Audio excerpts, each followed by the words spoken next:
আজগার বাড়ি কোন জায়গা? কেশবপুর। ওর আব্বার নাম কি? বসু। বসু। এই যে জায়গায় রয়েছে।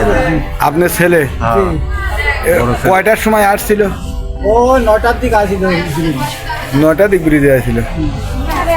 মানে ওই রেগুলারিতে ভাড়া ধরে কয়টা ব্রিজের মাথায় যাবো, 3টে লোক নিয়ে আসে, 2টি মহিলা 2টি পুরুষ।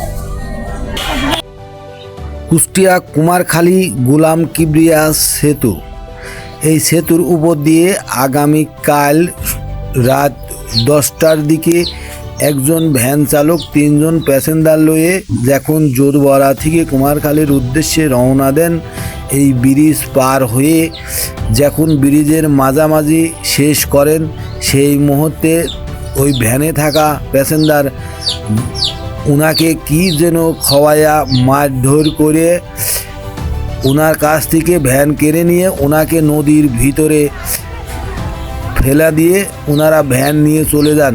উনি সারা রাত নদীর ভিতরে থেকে তবুও আল্লাহ পাক ওনাকে বাঁচিয়ে রেখেছে, ওনাকে সুস্থ রাখুক আলহামদুলিল্লাহ। উনি এখন বর্তমান কুমারখালী স্বাস্থ্য কমপ্লেক্সে ভর্তি আছেন।